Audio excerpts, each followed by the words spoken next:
Hi, my name is Phoebe Ward. I'm a 21-year-old fashion journalism student living in London. Over the summer, I discovered a newfound love for knitting. Now, knitting and crocheting are both crafts commonly associated with the older generations.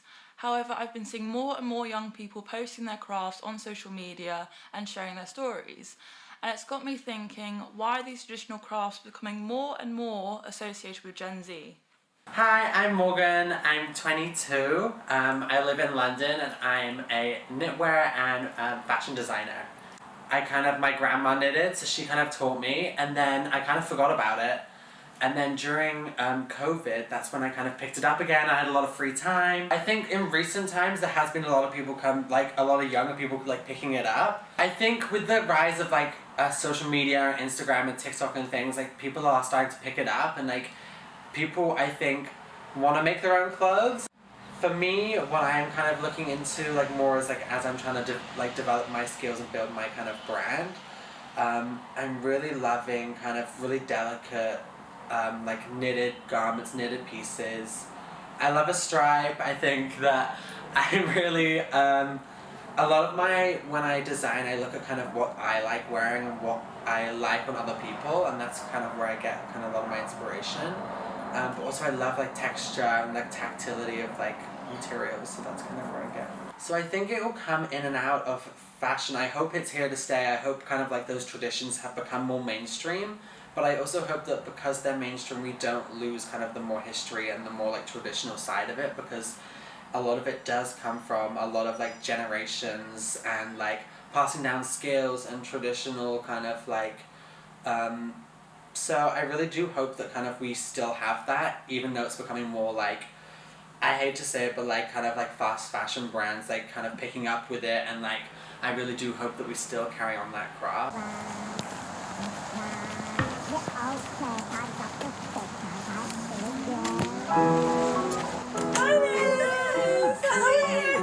Lovely to see you.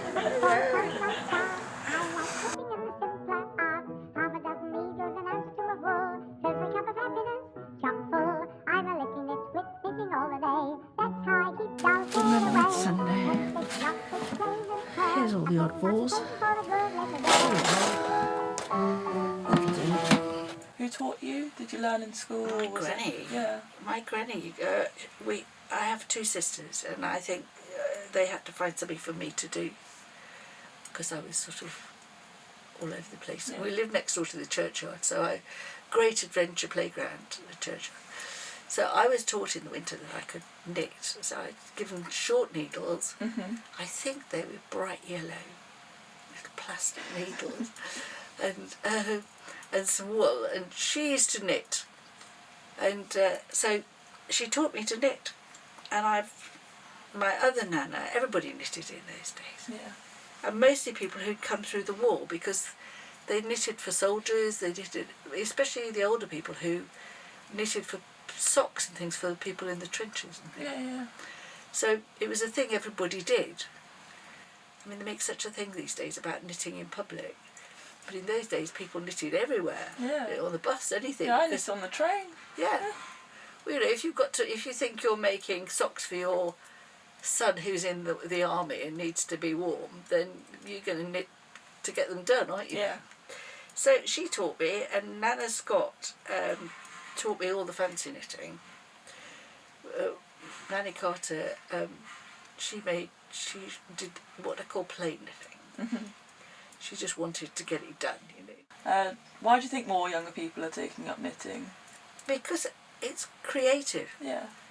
I think things go in waves. I can remember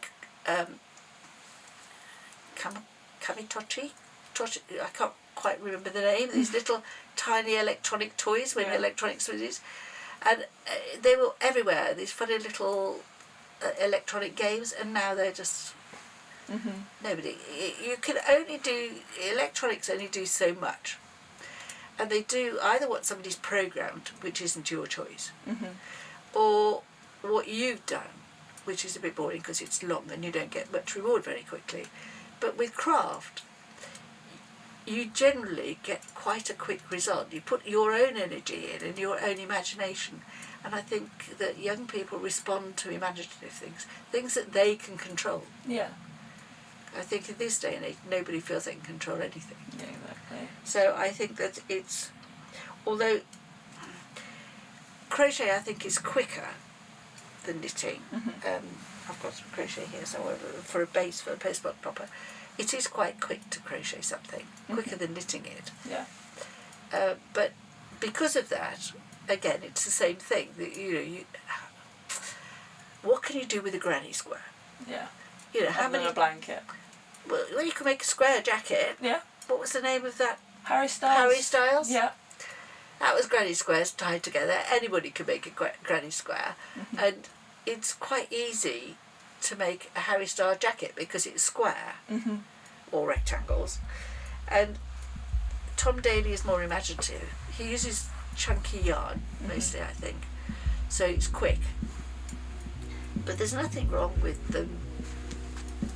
men knitting, because the first knitters, I think I said the other day, the people up in northern Scotland, the fisher group, so all the way around the country, Cornwall and Devon and everywhere, the fishermen made jumpers, or their wives did, but their wives were busy doing other things, and the men knitted, and but their patterns denote the village they come from, so that if they drown, they can be identified from the area they come from.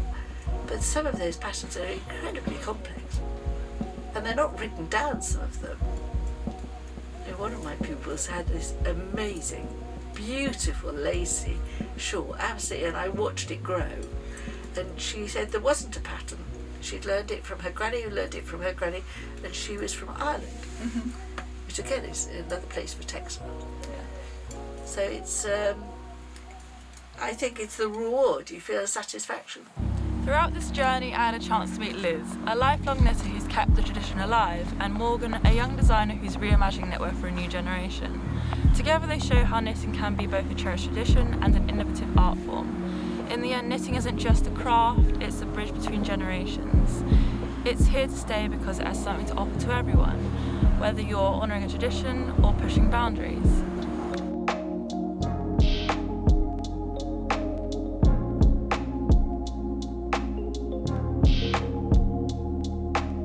I definitely think the traditional aspects of this craft are really coming into like modern society, I guess you could say. Like, I've seen so many like machines, and to be fair, like, I don't use these machines personally. Even now, like, whenever I feel like I'm having a particularly tense day, like, I always have yarn with me.